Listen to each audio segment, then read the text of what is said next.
Good afternoon, ladies and gentlemen. I'd like to thank you for the opportunity to come here and speak with you today. For a moment, let's imagine that we are on our way to work on a Monday morning at 7:30. You're headed to a job interview and you're running a little bit late. So you're running out the door, trying to get everything taken care of. You're all snazzy in your business dress and all that good stuff. So you're driving down the freeway, maybe speeding a little bit. All of a sudden you hear a loud noise, thud, thud, thud, thud, thud. You pull over to the side of the road, you get out, check your car, see what's going on. You notice that you have a flat tire. Okay? Unfortunately, you don't know how to change your tire. So you do the only thing you can do, you call a tow truck. Let them know what's going on, where you're at, and hope that they can get there in time for you to make it to your interview at 8. Unfortunately, they tell you they can't be there till 8:30. Well, you don't have time to be there waiting for a tow truck until 8:30. If you don't make it to the interview, you're not going to get the job, you're not going to get the big house, you're not going to get married to the doctor, whatever you want. So, if you knew the tools needed to change your tire, if you knew the 6 easy steps to change your tire, you could have it done, be back on the road 10 minutes or less. Now let's talk about the tools you're going to need to change your tire. 3 main tools according to the DMV.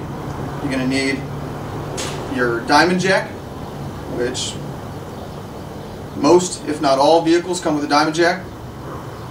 This is what you use to raise and lower your vehicle in order to get the tire off and on. Number 2 is going to be your tire iron.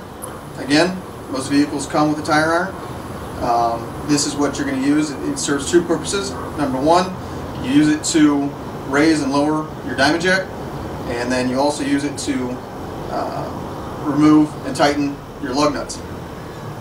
Your third tool that you're going to need, obviously, spare tire. You gotta have a spare tire. If you don't have a spare tire, you're not going to be able to change your tire. Those are the 3 essential elements that you're going to need to change your tire. Next, let's talk about the 6 steps that you're going to need to change the tire. According to Ford Motor Company, there are 6 major steps in order to change your tire. First step: before you do anything else, take your tire iron, loosen up your lug nuts. To loosen them up, turn your tire iron counterclockwise. Just loosen them up. You don't have to take them off. Just get them loosened up. Second step: take your tire iron, put it underneath the car where your flat tire is, in the area where you need to raise up the car so you can get it out. You put it under the car, put it next to the frame, start cranking it up.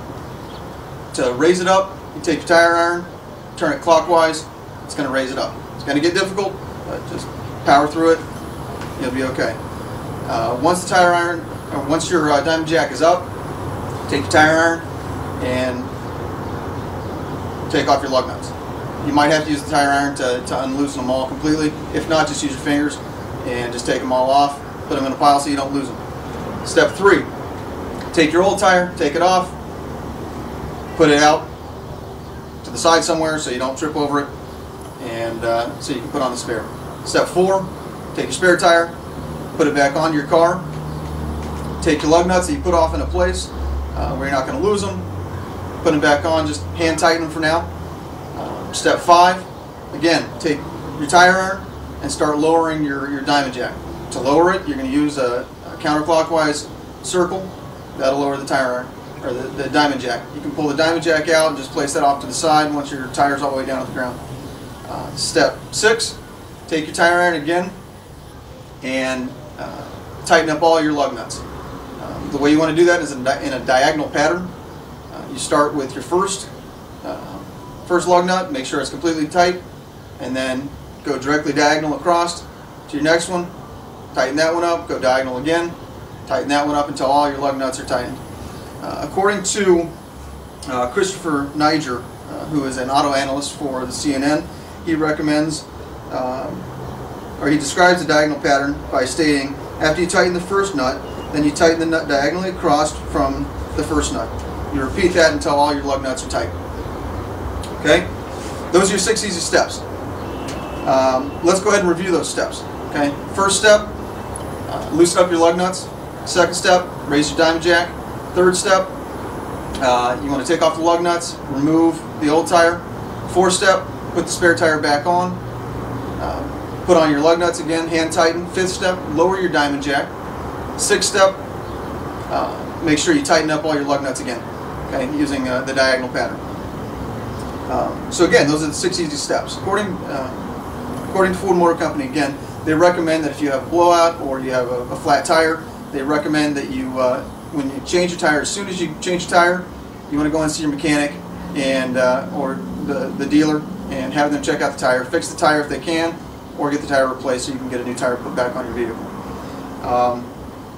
With those 6 steps and the 3 components that you need, you have the tools now to change your own tire. You can avoid being on the road and being hit by an oncoming motorist. You can avoid, who's to say, the urban legend of a serial killer coming down the road and finding you stranded on the side of the road. You also might have nothing that happens. So with those 6 steps and the 3 components, it's better safe than sorry. I'd be glad to take any questions now.